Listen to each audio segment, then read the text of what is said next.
Welcome to India This Week. In the next half an hour, we'll take you closer to the big stories of the week from India. Stories that map the rise of a new India. Developments that portray how India is marching ahead despite hurdles and challenges. Glimpses of the rich cultural diversity that make incredible India a living reality. And how celebrations of the 75th year of independence continue as part of Azadi Ka Amrit Mahotsav. I'm Munmun Bhattacharya. Let's begin with the top stories of the week. Prime Minister Narendra Modi dedicates 35 PSA oxygen plants to the nation in 35 states and union territories at an event held at Uttarakhand's AIIMS in Rishikesh. Says the nation's hospitals are now much better equipped to take on the challenge of oxygen availability. Expresses optimism on COVID vaccination drive crossing the 100 crore shots mark soon.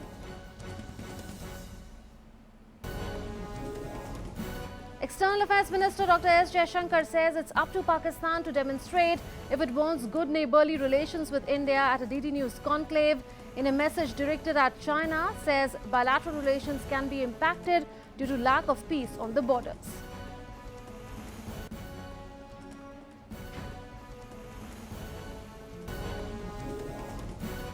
Home Ministry announces the reopening of tourist visas for foreigners coming to India using chartered flights from the 15th of October. Foreigners using commercial flights can get visas from 15th November. Health Ministry says 67% eligible beneficiaries have got the first vaccine shot in the country, but wants people to be careful during the festive season. Positivity rate remains higher than 5% in 5 states. An auspicious 9-day-long festival of Navratri begins in India with great festivity and fervour. Across the country, during the festival, Ma Durga is worshipped in 9 forms and each day is dedicated to one of her avatars. First up, the conversation that became the talking point of the week.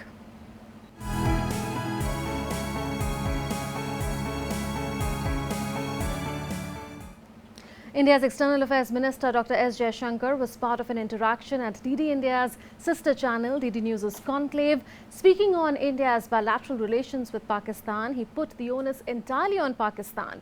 He said it is for Pakistan to demonstrate that it wants to be a good neighbour because friendship depends on the terms that are accepted by the world, and promoting terrorism is surely not one of them. Where our relationship with Pakistan goes, everybody wants to be friends with their neighbors, but you want to be friends on terms which a civilized world will accept. Terrorism is not one of those terms. Okay, so neighbors, neighbors are supposed to trade with you. Neighbors are supposed to give you connectivity.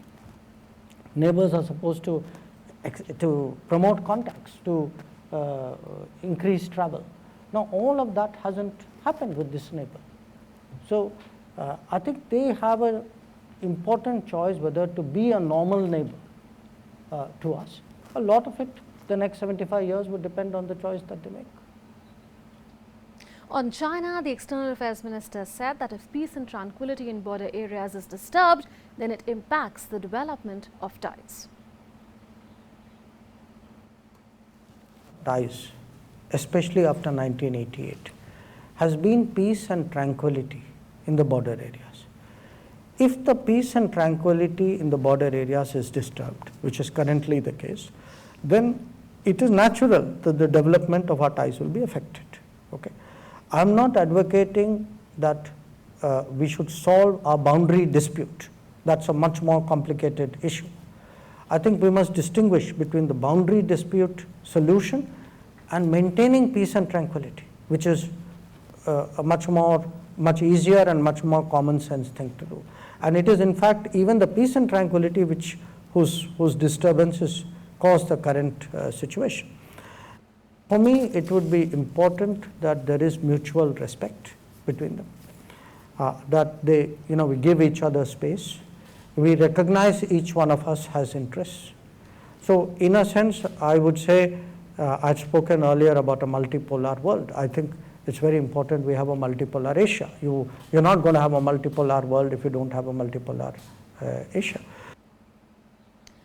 Addressing the India-ASEAN Business Summit, External Affairs Minister Dr. S. Jaishankar talked about how India coped with the COVID-19 crisis. Listen in.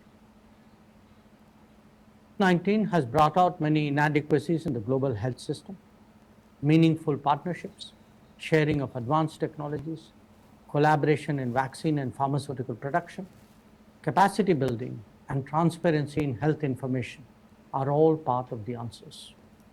And in all of this, the role of businesses is critical.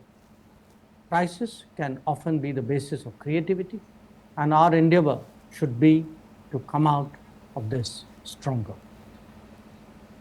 The External Affairs Minister also said that India is keen to work with ASEAN countries for ease of doing business and for a viable Indo-Pacific. We aspire to be a more effective engine of growth and a part of a reliable and resilient supply chains. International cooperation, especially among businesses, will be very much a key to the better world that we all seek. India and ASEAN can surely work together more closely to this end.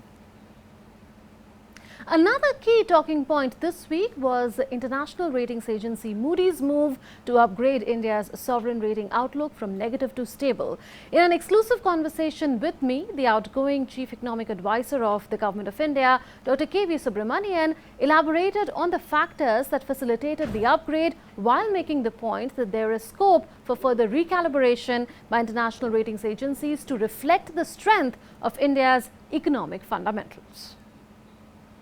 The outlook from negative to stable is certainly, a recognition of the, of the resilience of the Indian economy and the several measures that have been taken. I would say it is particularly important given, two key points. Typically, if you look at rating agencies compared to investors, rating agencies are usually behind the curve. Investors typically remain ahead of the curve. And so, an institution that usually remains behind the curve, for them to, update their priors, and usually conservative priors, to, change their outlook, I think is really testament to, is testimony to the resilience of the economy and the recovery that is happening. Secondly, if you read their brief as well accompanying this change in the outlook, they've said that the financial sector, risks in the financial sector have moderated significantly, and therefore the negative impact of that on the real economy is something that is likely to be much lower. This is a very critical point because the slowdown that happened in the economy pre-pandemic was because of financial sector problems. So I think in that context, it is also very, very critical, therefore. Let me specifically talk about, on the financial sector performance itself. When we entered the pandemic, we, entered with an injured financial sector. And therefore, there were genuine worries about how the financial sector will emerge from this crisis. But there are four key facts, that we must take into account. The banking sector has become profitable. NPAs are down. The provision coverage is, close to 90%. In other words, every 1 rupee of expected losses is taken into account, has been covered for till 90 paisa. And finally, equity capital at 14.4% CRAR is an all-time high. So the first and second lines of defense for potential bad loans that will come has been covered. So this is on the financial sector performance itself. And now let's take a look at how the country is making strides towards building a new India.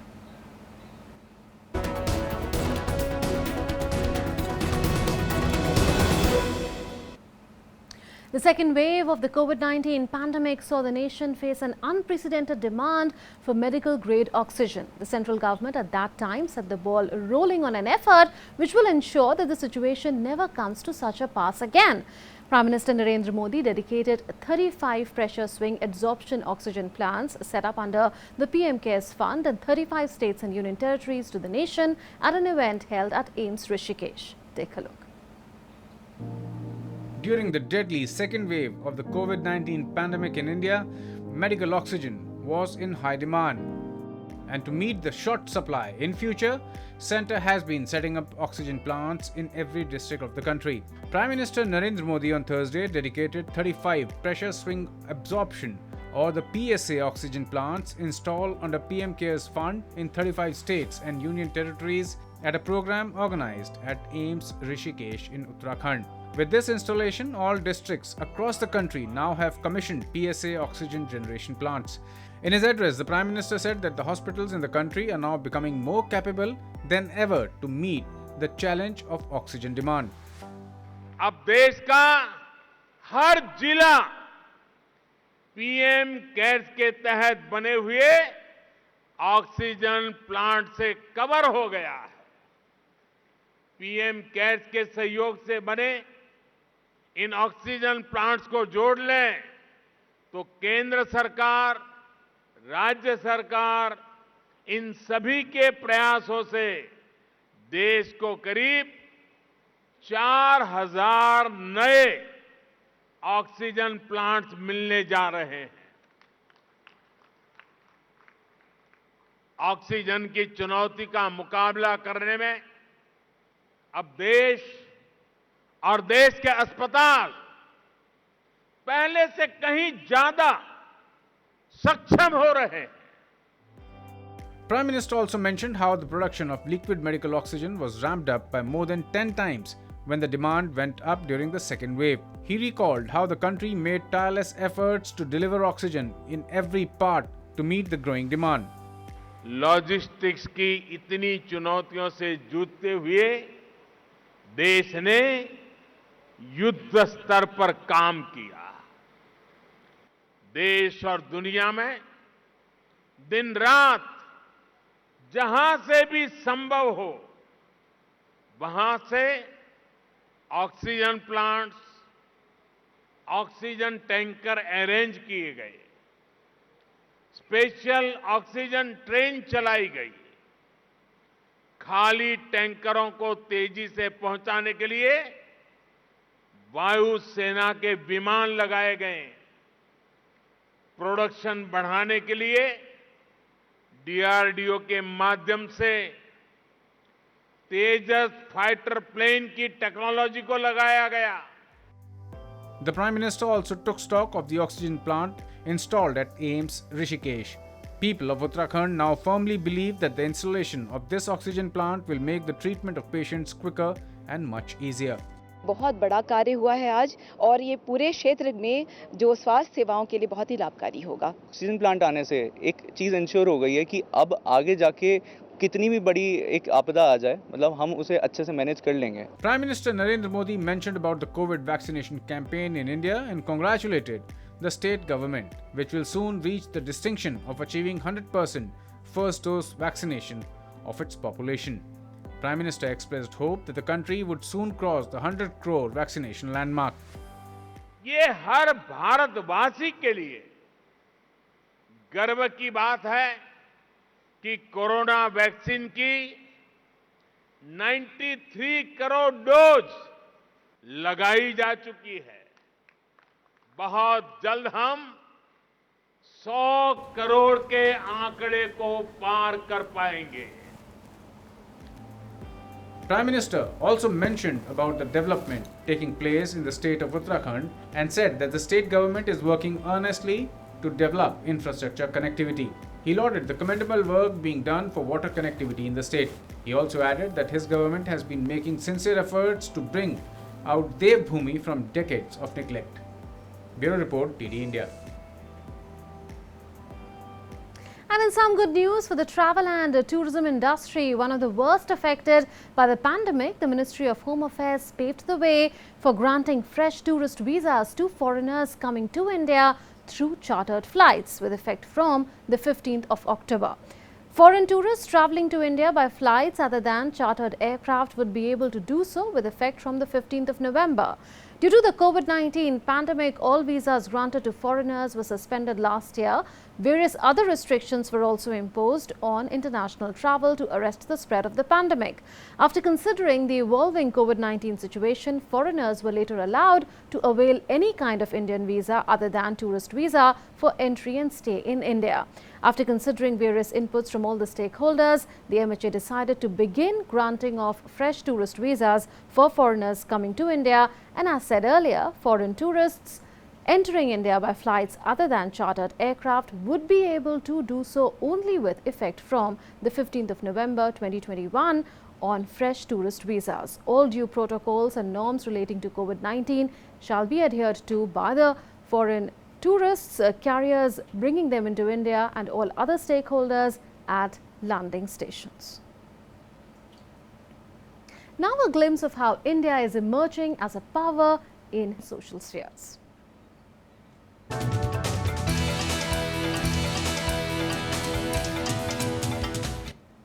Prime Minister Narendra Modi handed over the keys of Pradhan Mantri Awas Yojana urban houses to 75,000 beneficiaries in 75 districts of Uttar Pradesh digitally and interacted virtually with the beneficiaries of the scheme from the state.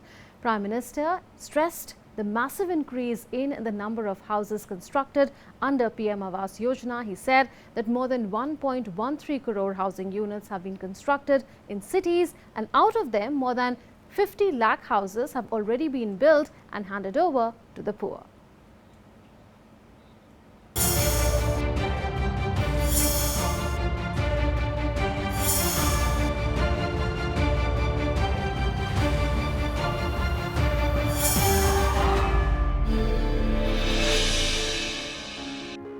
The dream to own a home finally coming true. Satisfaction and pride clearly visible. The Narendra Modi government is committed to providing a home to the poor, deprived and underprivileged since 2014. And when Prime Minister Modi digitally handed over the keys of the PMAYU houses to 75,000 beneficiaries across 75 districts of Uttar Pradesh on Tuesday, this promise rang true. The Modi government's year-long campaign to celebrate India's 75 years of independence includes ensuring a better life for all citizens. Since 2014, approval has been given for construction of 1,13 lakh homes, out of which 50 lakh homes have already been delivered to beneficiaries. Bharat आज PM Awas Yojana के तहत जितने पक्के घर बना रहा है वो दुनिया के अनेक देशों की कुल आबादी से भी अधिक है। 2014 से पहले जो सरकार थी उसने देश में शहरी आवास योजनाओं के तहत सिर्फ 13 लाख मकान ही मंजूर किए थे। इसमें भी सिर्फ 8 लाख मकान ही बनाए गए थे। The Prime Minister expressed happiness at the fact that ownership of 80% of the homes delivered under PM Awas Urban rests with women. The PM said that this is an example of how women can be empowered. परेशान होते थे खूब, भाई पानी चुहत था, खाना नहीं बना पाते थे, कीड़ा मकोड़े आते थे। अब पक्का मकान बन गया। पहले हमारा टूटा मकान था तो रिश्तेदार भी आते थे तो थोड़ी शर्म महसूस होती थी, और अब हमारा पक्का मकान बन गया है तो इसलिए अब हमें बहुत अच्छा लगता है। The PM also took a dig at the opposition for spending their energy day and night opposing the government's actions. He said that they are now crestfallen because all the schemes launched over the last 7 years are yielding massive results. He also spoke of the stark difference between work done by Chief Minister Yogi Adityanath and the previous government under Akhilesh Yadav. गरीबों के लिए घर बनाने का पैसा केंद्र सरकार दे रही थी, बावजूद इसके 2017 से पहले यूपी में जो सरकार थी वो गरीबों के लिए घर बनवाना ही नहीं चाहती थी। गरीबों के लिए घर बनवाओ, इसके लिए हमें पहले जो यहाँ सरकार में थे उनसे मिन्नतें करनी पड़ती थी। Prime Minister Modi also stressed on how the government is trying to solve the challenges faced by the urban middle class. He said infrastructure like roads and electricity are touching the lives of the common man today, while earlier they were used simply as political tools.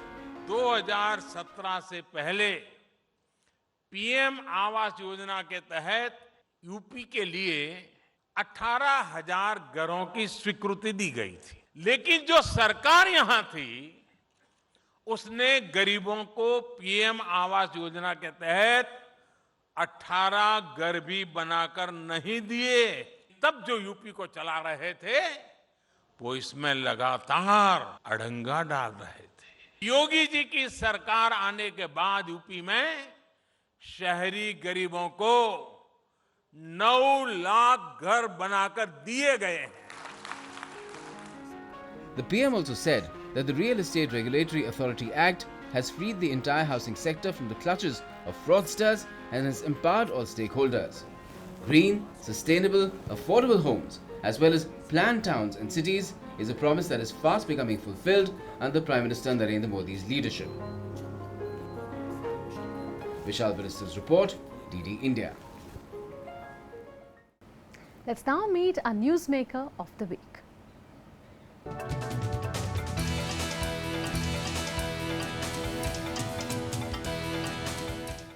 And a newsmaker of the week is Anju Bobby George, who made history when she won the bronze medal in long jump at the 2003 World Championships in Athletics in Paris, becoming the first Indian athlete ever to win a medal in a World Championships in athletics jumping 6.7 meters.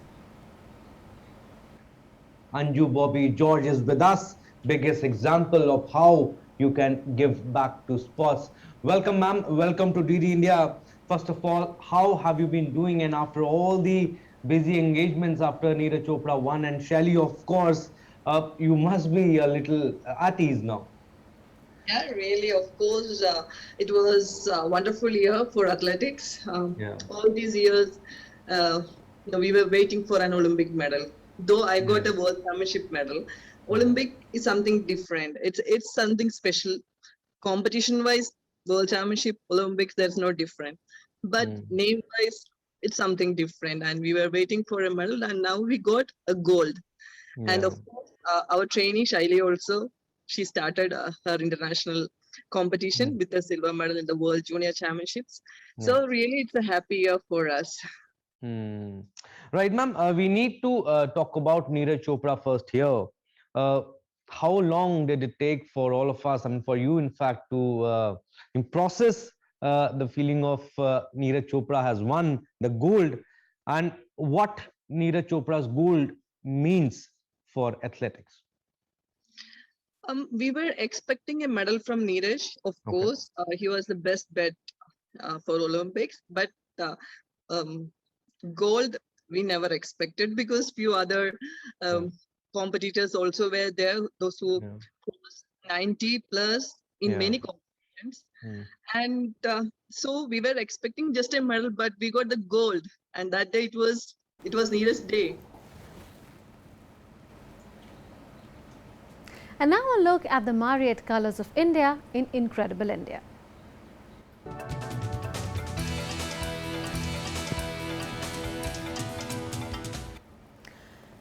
The auspicious 9-day-long festival Navratri is being celebrated in India with great festivity and fervour across the country. During the festival, the devout worship the 9 different forms of Goddess Durga. Goddess Durga is worshipped in 9 forms, and each day is dedicated to one of her avatars. During the festival, devotees in India are visiting temples for worship while adhering to the COVID-19 guidelines. And now a glimpse of celebrations as India celebrates Azadi Ka Amrit Mahotsav.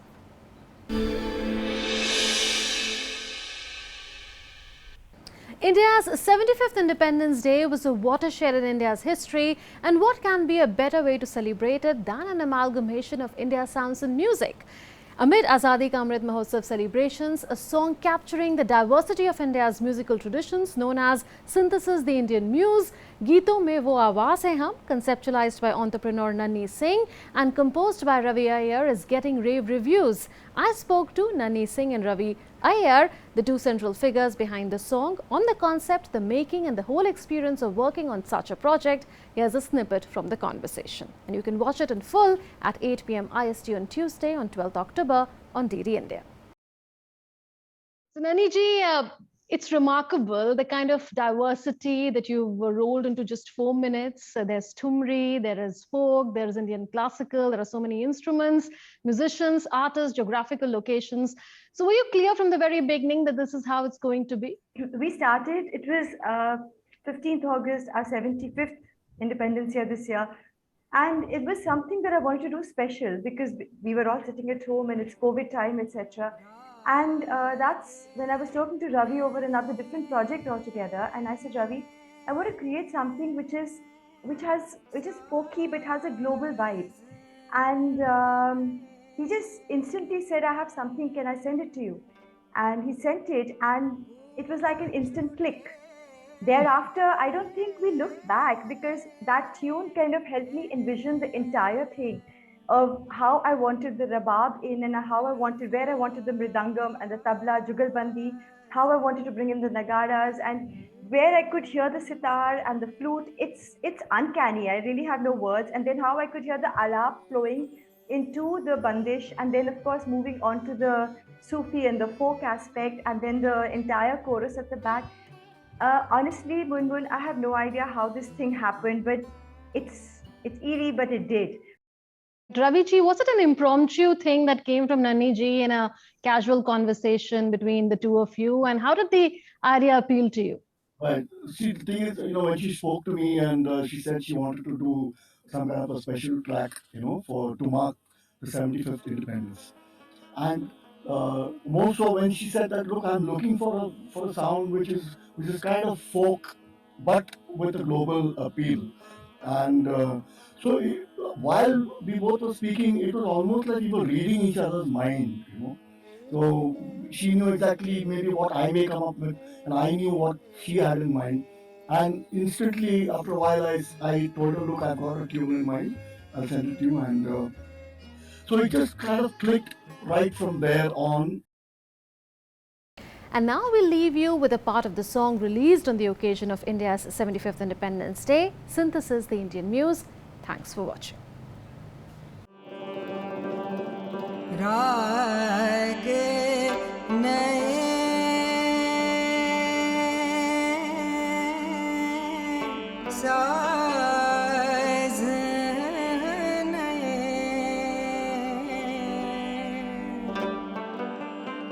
गूंज उठे हैं